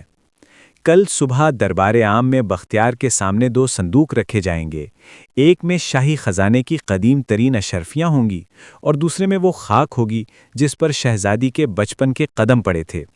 اگر بختیار نے مال و زر کو منتخب کیا تو اسے اتنی دولت دے کر رخصت کر دیا جائے گا کہ وہ عمر بھر عیش کرے، لیکن اگر اس نے خاک کو چنا تو ہم اسے اپنا بیٹا تسلیم کر لیں گے۔ یہ بظاہر ایک سادہ انتخاب تھا، مگر وزیر اعظم نے اس میں ایک ایسی طلسمی چال چھپا رکھی تھی کہ دونوں صندوقوں کی ظاہری چمک ایک جیسی کر دی گئی تھی تاکہ بختیار کی نظر کو دھوکہ دیا جا سکے، اور زریاب کے سفیروں نے پس پردہ اپنی فوجیں سرحدوں پر جمع کرنا شروع کر دیں تاکہ اگر فیصلہ ان کے حق میں نہ ہوا تو وہ بزور شمشیر شہزادی کو لے جائیں۔ دربار عام میں صبح 9 کا اجالا پھیلا تو فضا میں عود اور سندل کی مہک کے ساتھ ایک اندیکھا تناؤ بھی رقص کر رہا تھا۔ تخت شاہی کے سامنے 2 آبنوسی صندوق رکھے تھے جن پر وزیر اعظم کے سیاہ جادو نے ایک ایسا طلسمی سراب پھونک دیا تھا کہ دونوں ہی ایک جیسے نورانی ہالے میں لپٹے ہوئے تھے اور ان کی سطح سے ہیروں جیسی ضیا پھوٹ رہی تھی۔ سلطان معاذ کے چہرے پر خاموشی کی ایک دبیس چادر تنی تھی، جبکہ شہزادی گلبدن کے دل کی دھڑکنیں سکوت کو چیرتی محسوس ہوتی تھیں۔ دربار میں موجود ہر آنکھ اس لمحے کی منتظر تھی جب ایک مفلس لکڑہارا اپنی قسمت کا فیصلہ کرنے والا تھا۔ زریاب کی ریاست کے سفیر ایک مکانانہ مسکراہٹ کے ساتھ گوشہ دربار میں کھڑے تھے، کیونکہ انہیں یقین تھا کہ مٹی کی بو باس میں پلا بڑھا یہ نوجوان کبھی بھی شاہی زر کو برق کی کشش سے پیچھا نہیں چھڑا پائے گا۔ وزیر اعظم نے اپنی آستین میں چھپے ہوئے ایک کالے منکے کو آہستہ سے رگڑا، جس سے صندوقوں کی چمک میں ایک ہولناک اضافہ ہو گیا تاکہ بختیار کی بصارت کو مکمل طور پر اندھا کر دیا جائے اور وہ غلطی سے دولت کے انبار کو چن کر اپنی محبت کا سودا کر بیٹھے۔ بختیار نے نہایت دھیمے مگر پر اعتماد قدموں کے ساتھ ان صندوقوں کی سمت پیش قدمی کی۔ اس کی پرانی قبا کے پیوند اس شاہانہ ماحول میں ایک خاموش بغاوت معلوم ہو رہے تھے۔ اس نے محسوس کیا کہ جوں وہ ان صندوقوں کے قریب جا رہا ہے، اس کی آنکھوں کے سامنے ایک دھند سی چھا رہی ہے جو اسے ظاہری حسن کے جال میں الجھانا چاہتی ہے۔ اس نے ایک لمحے کے لیے اپنی آنکھیں موند لیں اور اس چشمہ ضمیر کو یاد کیا جس کا سامنا اس نے وادی ہال میں کیا تھا۔ اسے ادراک ہوا کہ سچی محبت کبھی بھی ظاہری چمک دمک کی محتاج نہیں ہوتی، اور جو چیز دل کو چھوتی ہے وہ خوشبو اور لمس میں پوشیدہ ہوتی ہے۔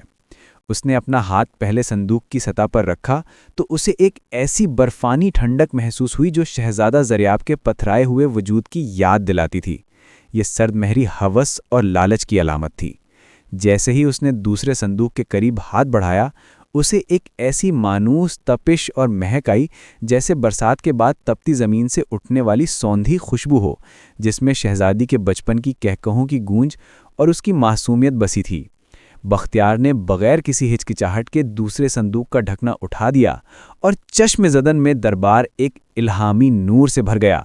اس صندوق کے اندر سے سونے کی اشرفیاں نہیں بلکہ وہ مقدس خاک نکلی جس پر شہزادی گلبدن نے اپنے پہلے قدم دھرے تھے، اور وہ خاک اب چمکتے ہوئے ستاروں کی صورت پورے دربار میں بکھرنے لگی۔ وزیر اعظم کا چہرہ فرط ندامت اور غصے سے سیاہ پڑ گیا، جبکہ شہزادی کی آنکھوں میں مسرت کے آنسو جھلملانے لگے۔ سلطان معاذ کے لبوں پر ایک فاتحانہ مسکراہٹ آئی۔ انہوں نے اپنی جگہ سے اٹھ کر بختیار کو سینے سے لگانے کے لیے ہاتھ بڑھائے ہی تھے کہ اچانک محل کے بلند مینار سے خطرے کے نقارے گونج اٹھے۔ ایک بدحواس قاصد دربار میں داخل ہوا اور چیخ کر اطلاع دی کہ شہزادہ زریاب کے باپ شاہ جہاں داد نے اپنے بیٹے کی موت کا بدلہ لینے کے لیے ایک ٹڈی دل لشکر کے ساتھ سرحدیں عبور کر لی ہیں اور وہ اب شہر پناہ کے دروازوں پر دستک دے رہے ہیں۔ خوشی کی یہ گھڑی لمحوں میں جنگ کے مہیب بادلوں میں چھپ گئی، اور بختیار کو ایک بار پھر اپنی وفاداری ثابت کرنے کے لیے میدان کارزار کی طرف دیکھنا پڑا، جہاں خون کی ہولی اس کی منتظر تھی۔ افق پر اٹھنے والا غبار کسی خونی طوفان کا پیش خیمہ تھا جس نے سبز زار کی ہریالی کو خاک ستر میں بدلنے کی ٹھان لی تھی۔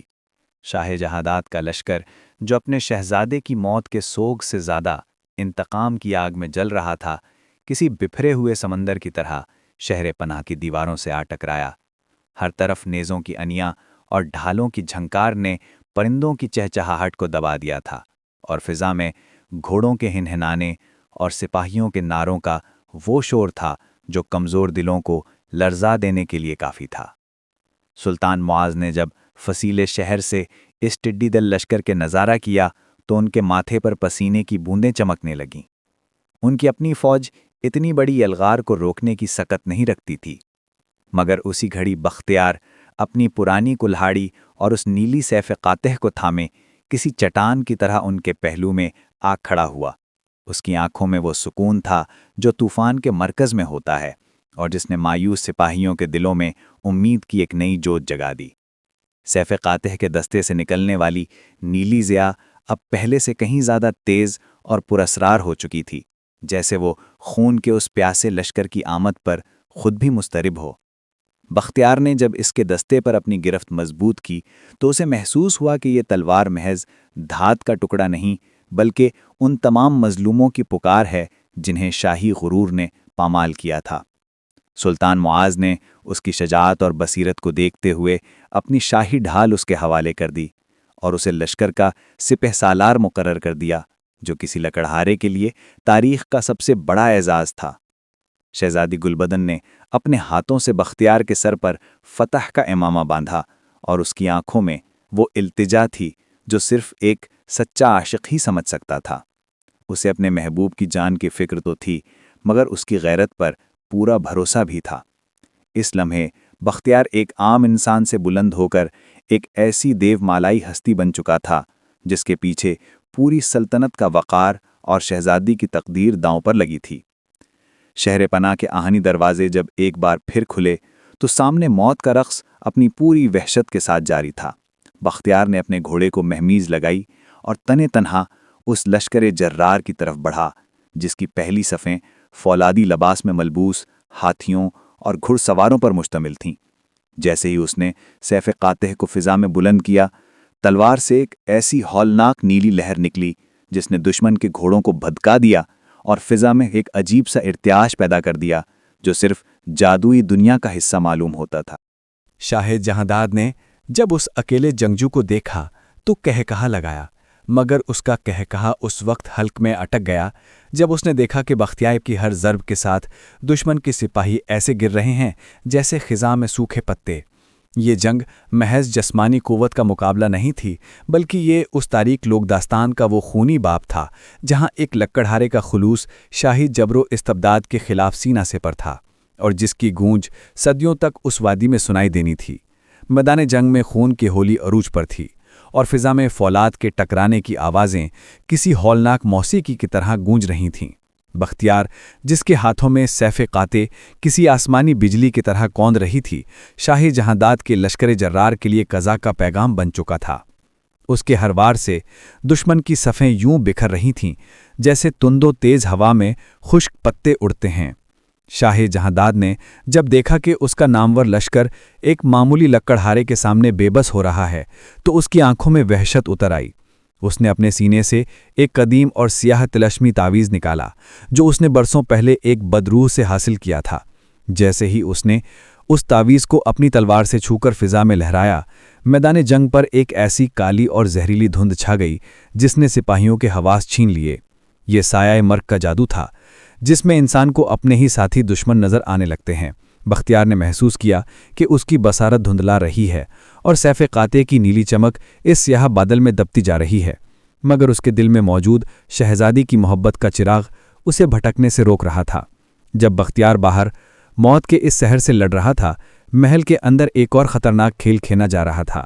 وزیر اعظم، جس کی غداری اب مکمل طور پر بے نقاب ہو چکی تھی، شاہ جہانداد کے سپاہیوں کے ایک دستے کو خفیہ راستے سے محل کے اندر لے آیا تھا۔ اس کا ارادہ شہزادی گلبدن کو یرغمال بنا کر سلطان معاذ کو ہتھیار ڈالنے پر مجبور کرنا تھا تاکہ وہ اس افراتفری میں خود تخت شاہی پر قابض ہو سکے۔ شہزادی، جو فصیل شہر سے بختیار کی شجاعت دیکھ رہی تھیں، اچانک خود کو مسلح غداروں کے گھیرے میں پا کر لرز اٹھیں۔ سلطان معاذ، جو ضعیفی اور غم کے بوجھ تلے دبے ہوئے تھے، ان سازشیوں کا مقابلہ کرنے سے قاصر تھے۔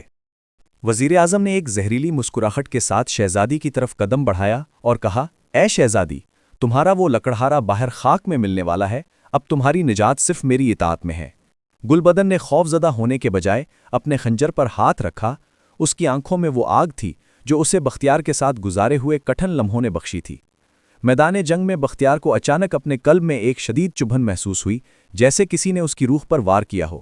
سیف قاطع کے دستے سے ایک لرزہ خیز ارتعاش نکلا جس نے اسے آگاہ کر دیا کہ شہزادی کی جان شدید خطرے میں ہے۔ اس نے ایک ایسی نعرہ مستانہ لگایا جس نے شاہ جہانداد کے جادوئی بادلوں کو چیر کر رکھ دیا۔ اس نے اپنے گھوڑے کو محل کی سمت موڑ دیا، حالانکہ اس کے پیچھے دشمن کا ایک جم غفیر اسے لوکنے کے لیے لپک رہا تھا۔ شاہ جہانداد نے چیخ کر اپنے تیر اندازوں کو حکم دیا کہ بختیار کی پیٹھ کو چھلنی کر دیں، مگر بختیار کی ڈھال اب اس کی اپنی جرات اور سچائی بن چکی تھی جس پر دشمن کا کوئی وار اثر نہیں کر رہا تھا۔ وہ جانتا تھا کہ اگر اس نے محل پہنچنے میں ایک لمحے کی بھی دیر کی تو وہ سب کچھ کھو دے گا جس کی خاطر اس نے جن آذر خسرو کی تاریخ سلطنت کو پاش کیا تھا۔ اب یہ جنگ صرف دو ملکوں کی نہیں بلکہ ایک سچے عاشق کے خلوص اور ایک غدار کی مکارانہ ہوس کے درمیان آخری مارکا بن چکی تھی۔ رزمگاہ ہال سے محل کی سمت بختیار کا سفر کسی بپھرے ہوئے طوفان کی مانند تھا جس کے سامنے حائل ہونے والی ہر رکاوٹ ریت کی دیوار ثابت ہو رہی تھی۔ اس کے گھوڑے کے سموں تلے زمین یوں لرز رہی تھی جیسے کوئی قدیم دیو کروٹ لے رہا ہو، اور پیٹھ پر پیوست دشمن کے تیروں کی اذیت اس کے عزم کے سامنے ہیج تھی۔ بختیار کے خون سے تربتر قبا اور سیف قاطع سے پھوٹنے والا نیلا ہالا اسے کسی فانی انسان کے بجائے انتقام کا کوئی غضبناک دیوتا دکھا رہا تھا۔ جیسے ہی وہ شہر پناہ کے مرکزی دروازے کو پار کر کے شاہی ایوانوں کے قریب پہنچا، اسے فضا میں شہزادی گلبدن کی وہ سسکی سنائی دی جس نے اس کے لہو میں آگ بھر دی۔ محل کے بیرونی پہرےدار، جو غداری کا لبادہ اوڑھ چکے تھے، بختیار کی ہیبت دیکھ کر یوں تتر بتر ہوئے جیسے عقاب کو دیکھ کر فاختائیں اوڑھ جاتی ہیں۔ اس نے اپنی تمام تر جسمانی توانائی کو ایک آخری جست میں سمویا اور محل کے اس مرکزی ہال کا دروازہ پاش کر دیا جہاں وزیر اعظم شہزادی کے گلے پر خنجر رکھے اپنی جیت کا جشن منانے کی تیاری کر رہا تھا۔ ایوان شاہی کے اندر کا منظر روح فرسا تھا۔ سلطان معاذ ایک ستون سے جکڑے ہوئے بے بسی سے اپنی سلطنت کا زوال دیکھ رہے تھے، اور شہزادی گلبدن کے چہرے پر پھیلی زردی اس کی موت کی دستک معلوم ہوتی تھی۔ وزیر اعظم نے جب بختیار کو اس ہولناک حالت میں دیکھا تو اس کے ہاتھ سے خنجر لرزنے لگا، کیونکہ اس نے کبھی سوچا بھی نہ تھا کہ کوئی انسان اتنے زخم کھا کر بھی زندہ رہ سکتا ہے۔ بختیار نے کوئی لفظ کہے بغیر سیف قاطع کو فضا میں بلند کیا، جس کی برقی چمک میں حال کے فانوسوں کو بجھا کر ایک پرہیبت نیلا اندھیرا پھیلا دیا۔ غدار سپاہیوں نے بختیار پر ہلہ بولا، مگر وہ لکڑہارا اب ایک ایسی قوت بن چکا تھا جسے مٹانا ناممکن تھا۔ ہر وار کے ساتھ کسی غدار کا سر قلم ہوتا اور فرش پر بہتا ہوا لہو جن آذر خسرو کے اس خون کی یاد دلاتا جو بختیار نے قلعہ شب میں بہایا تھا۔ وزیر اعظم نے بھاگنے کی کوشش کی مگر بختیار کی کلہاڑی کی ایک بھرپور ضرب نے اس کی مکارانہ ہستی کا ہمیشہ کے لیے خاتمہ کر دیا اور غداری کی وہ سیاہ فصل جو برسوں سے محل میں پروان چڑھ رہی تھی ایک لمحے میں کٹ کر رہ گئی۔ ابھی سانسیں بحال بھی نہ ہوئی تھیں کہ شاہ جہاں داد اپنے خاص محافظوں کے دستے کے ساتھ حال میں داخل ہوا۔ اس کی آنکھوں میں اپنے بیٹے زریاب کی موت کا دکھ اب ایک درندہ صرف جنون میں بدل چکا تھا۔ اس نے جب اپنے سب سے معتبر مہرے وزیر اعظم کی لاش دیکھی تو وہ دھاڑ کر بختیار کی طرف لپکا۔ اے نیچ زادے، تو نے میرے بیٹے کو چھینا اور اب میری انا کو پامال کیا۔ میں تیری بوٹیاں نوچ کر اس محل کی دیواروں پر لٹکا دوں گا۔ شاہ جہاں داد کی تلوار بختیار کی سیف قاطع سے ٹکرائی تو ایک ایسا زوردار دھماکہ ہوا جس سے محل کی چھت میں دراڑیں پڑ گئیں۔ بختیار نڈھال تھا، اس کے زخموں سے خون اب فوارے کی طرح بہہ رہا تھا، مگر اس کی نظریں شہزادی گلبدن سے جا ملیں جو اب آزاد ہو چکی تھی اور اس کے لیے دعا گو تھی۔ اسی ایک لمحے کے رابطے نے بختیار کو وہ ہمت بخشی جو معجزوں کا خاصہ ہے۔ اس نے شاہ جہاں داد کی تلوار کو اپنی ڈھال پر روکا اور سیف قاطع کا وہ آخری اور مہلک وار کیا جو شاہی غرور کے سینے کو چیرتا ہوا پار نکل گیا۔ شاہ جہاں داد ایک بے جان لکڑی کی طرح فرش پر گرا اور اس کے ساتھ ہی وہ جنگ ختم ہو گئی جو ایک لکڑہارے کے خلوص اور بادشاہوں کے تکبر کے درمیان لڑی جا رہی تھی۔ ایوان شاہی میں موت کا وہ رقص تھم چکا تھا جس نے در و دیوار کو لہو کے چھینٹوں سے رنگ دیا تھا۔ شاہ جہاں داد کی لاش فرش پر ایک بے مصرف دھیر کی طرح پڑی تھی اور اس کا وہ غرور جو آسمان سے باتیں کرتا تھا اب خاک کی آغوش میں ابدی نیند سو رہا تھا۔ بختیار، جس کا جسم زخموں سے چور تھا اور جس کی سیف قاطع اب بھی نیلی روشنی کی آخری رمق بکھیر رہی تھی، ایک ٹوٹے ہوئے ستون کا سہارا لیے کھڑا تھا۔ اس کے چہرے پر تھکن کی وہ گہری تہیں تھیں جو صرف اس مسافر کے حصے میں آتی ہیں جس نے زندگی اور موت کے درمیان حائل تمام سرحدیں پامال کر دی ہوں۔ سلطان معاذ نے جب اپنی زنجیروں سے آزادی پائی تو ان کی آنکھوں میں ندامت اور حیرت کا ایک عجیب امتزاج تھا۔ انہیں ادراک ہو چکا تھا کہ جس تخت و تاج کی حفاظت کے لیے انہوں نے شہزادہ زریاب جیسے خود غرض انسانوں پر تکیہ کیا تھا، اسے بچانے کے لیے ایک مفلس لکڑہارے نے اپنی روح کا نذرانہ پیش کیا ہے۔ فضا میں پھیلا ہوا بارود اور خون کا دھواں اب آہستہ آہستہ چھٹ رہا تھا اور باہر سے آنے والی ٹھنڈی ہوا اس بات کی نوید دے رہی تھی کہ سبز زار کی تقدیر اب ایک نیا رخ اختیار کرنے والی ہے، جہاں اب کسی جن کا سایہ ہوگا نہ کسی غاصب کا خوف۔ سلطان معاذ نے دربار کے تمام وزراء اور بچے کھچے درباریوں کے سامنے بختیار کا ہاتھ تھاما اور اسے اپنے برابر بٹھانے کی کوشش کی، مگر بختیار نے کمال انکساری سے اپنا سر جھکا دیا۔ دربار میں اب بھی وہ خاموشی طاری تھی جو کسی بڑے فیصلے کا پیش خیمہ ہوتی ہے۔ درباریوں کی نظروں میں اب بھی وہ طبقاتی نفرت جھلک رہی تھی کہ ایک لکڑہارا بھلا اس عظیم سلطنت کا وارث کیسے بن سکتا ہے۔ اسی لمحے شہزادی گلبدن، جس کے رخسار پر آنسوؤں کے نشان ابھی خشک نہیں ہوئے تھے، آگے بڑھی اور اپنی آواز کی تمام تر جرت کو سمیٹ کر گویا ہوئی۔